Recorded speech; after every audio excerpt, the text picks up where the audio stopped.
आप सबको डॉक्टर रजनी रमन झा सह आचार्य संस्कृत विभाग राजकीय महारानी सुदर्शन कन्या महाविद्यालय बीकानेर का नमस्कार स्वीकार। हम अचसंधि प्रकरण पढ़ रहे हैं और उसमें जो अपवाद स्वरूप हैं, जैसे होने चाहिए थे गुण संधि लेकिन हो गई वृद्धि संधि, इस तरह की संधियों को पढ़ रहे हैं। तो कल हमने प्रारणम पढ़ा था, प्र और जमा ऋणम प्रारणम। आज हम उससे आगे चलते हैं। तो इसमें अगली सिद्धि है वत्स तरारणम। वत्स तरारणम, बछड़े को खरीदने के लिए जो ऋण लिया जाता है उसको कहते हैं वत्स तरारणम। तो वत्सतर और प्लस ऋणम, वत्सतर और प्लस ऋणम। तो वत्सतर का अ है और ऋणम का री है। अ और री मिलकर आद्गुणा सूत्र से आपको याद होगा गुण एकादेश बनाते हैं। जैसे कृष्ण और वृद्धि, कृष्णर्धि था तो गुण एकादेश अ बनाते हैं। तो यहाँ भी वही होगा कि अ और री मिलकर आद्गुणा सूत्र से गुण एकादेश प्राप्त था। हुआ नहीं। अगर गुण होता तो वत्स तरणम होता, लेकिन रूप है वत्स तरारणम। तो क्यों नहीं हुआ? वो इसलिए आद्गुणा नहीं होगा। तो फिर क्या होगा? तो कहा कि वत्सतर के बाद ऋणम है। तो वत्सतर के बाद ऋणम है, इसलिए वत्सतर का अ और ऋणम का री दोनों मिलके गुण एकादेश न बनाकर वृद्धि एकादेश बनाएंगे। वृद्धि एकादेश क्या हुआ? अ और रे मिलकर वृद्धि एकादश बनाएंगे। और उसके लिए वार्तिक है प्रवत्सतर कंबल वसनाण दशानाम ऋणे। यह है वार्तिक, प्रवत्सतर कंबल वसनाण दशानाम ऋणे। तो इस वार्तिक से अ और री के स्थान पर गुण न होकर वृद्धि होगी। तो वृद्धि क्या होगी? वृद्धि तीन है, आ, ऐ और औ। तो कौन सी वृद्धि होगी? आ। क्यों? क्योंकि आ का उच्चारण स्थान कंठ है, तो अ का उच्चारण स्थान कंठ है, इसलिए आ होगा। तो आप कह सकते हैं कि री का भी तो उच्चारण स्थान मूर्धा है, तो कंठ मूर्धा जैसा कोई है ही नहीं। कोई कंठ मूर्धा वाला कोई वृद्धि नहीं है। तो आ, ऐ और औ है। आ है कंठ से, ऐ है कंठ तालु और औ है कंठोष्ठ। तो यहाँ री मूर्धा है, तो इसलिए न तो ऐ हो सकता है न औ हो सकता है, क्योंकि एक कंठ तालु है, एक कंठोष्ठ है। तो फिर कौन हो सकता है? तो कंठ वाले में गुंजाइश है, तो इसलिए कंठ होगा, यानी कि आ होगा। तो अ और री के स्थान पर वृद्धि एकादेश क्या हो गया? आ। और चूंकि री से उसका संबंध है, संयोग हुआ है, इसलिए वह उरण रपर से उसके आगे र हलंत र आ जाएगा, रपर हो जाएगा, तो आर हो जाएगा। तो क्या हुआ? वत्सतर हलंत र और आर और णम। वत्सतर का जो अ था वह आर में चला गया, और ऋणम का री भी आर में चला गया। तो वत्सतर आर और णम मिला देने पर हुआ वत्स तरारणम। र में आ मिल गया, रा, और उसका जो र है आर वाला र वर्ण के ऊपर चला गया, तो वत्स तरारणम। इस तरह से वत्स तरारणम की सिद्धि होती है। इसके बाद है कंबलारणम, कंबल प्लस ऋणम। तो कंबल के अंत में अ है और ऋणम में री है, तो अ और री मिलकर आद्गुणा सूत्र से गुण एकादेश बनाते हैं।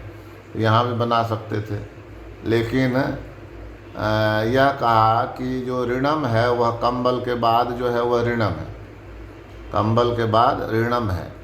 इसलिए कंबल का जो अ है और ऋणम का री है, कंबल का अ और ऋणम का री दोनों ने मिलके जो आद्गुणा सूत्र से गुण एकादेश बनाना था उसका बाद कर दिया, उसको रोक दिया। तो अब अ और री के स्थान पर क्या होगा, तो कहते हैं प्रवत्स्तर कंबल वसार्ण दशानाम ऋणे।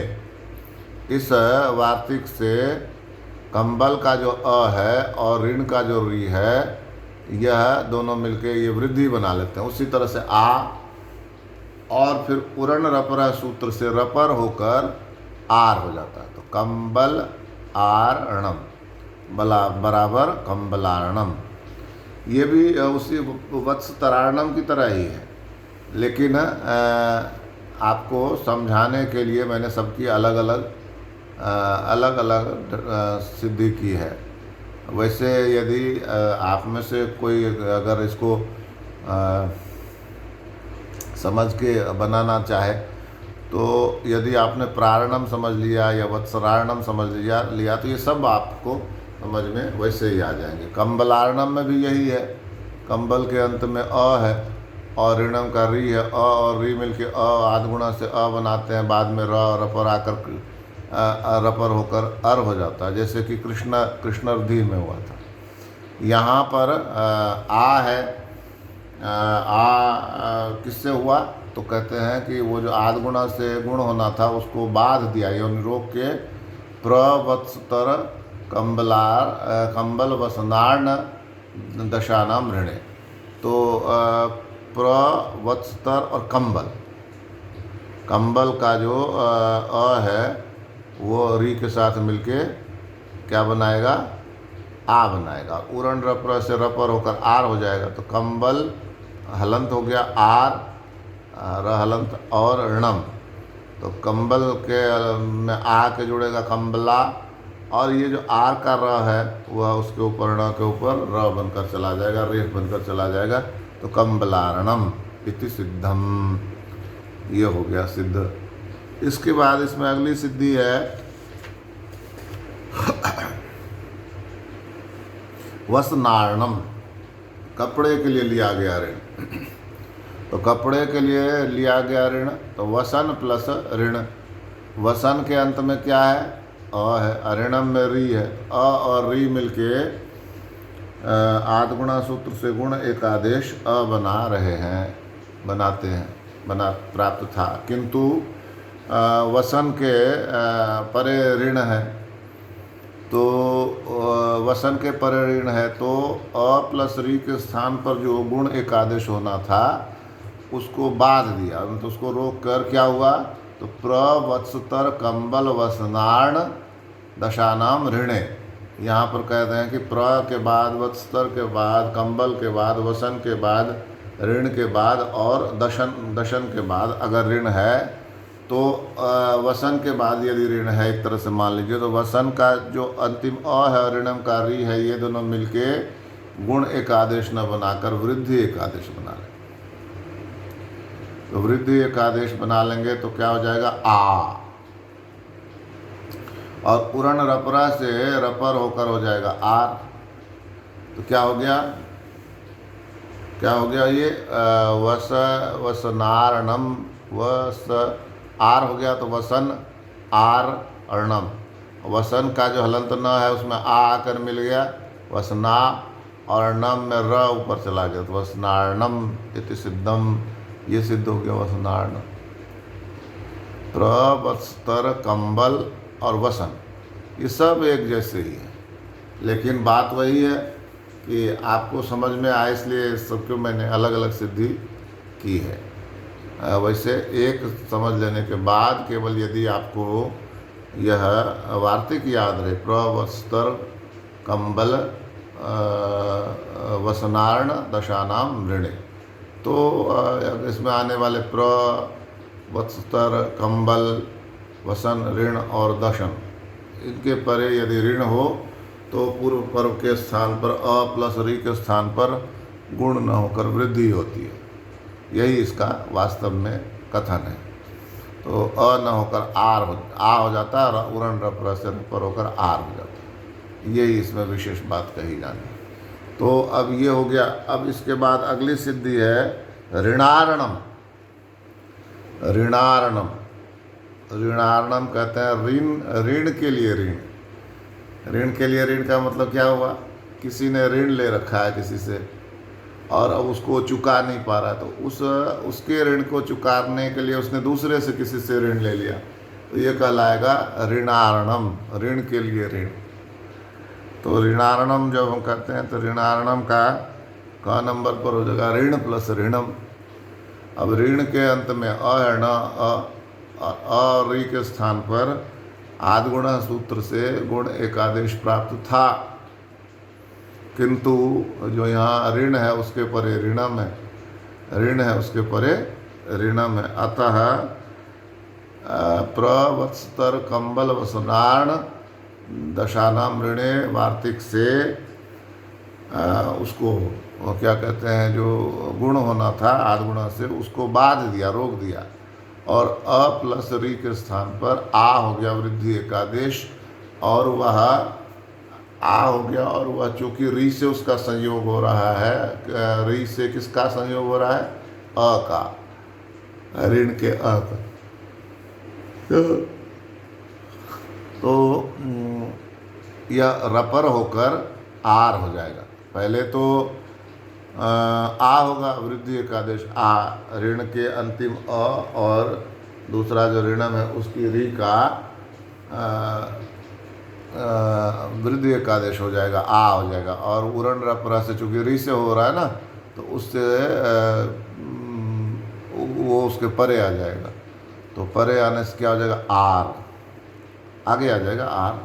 अब हो गया ऋण आर णम, और ऋण के हलंत ण में आर का आ जाके जुड़ेगा तो हो जाएगा ऋणा, और उसका जो आर का जो रे र है वो ऋणा पर रेफ के रूप में चला जाएगा, तो ऋणार्णम इति सिद्धम, ये ऋणार्ण इस तरह से सिद्ध होगा। अब इसके बाद है दशार्णम, दशन और ऋण का समास होता है, और समास होने पर जो दशन का जो न है, पहले तो समास होने पर जो सु ओजस आदि हैं वो समाप्त हो जाता, मतलब लोप हो जाता है, वो महत्वपूर्ण नहीं है आपके लिए इस समय, तो आपके लिए ये महत्वपूर्ण है कि दशन और ऋण ये है शब्द वास्तव में।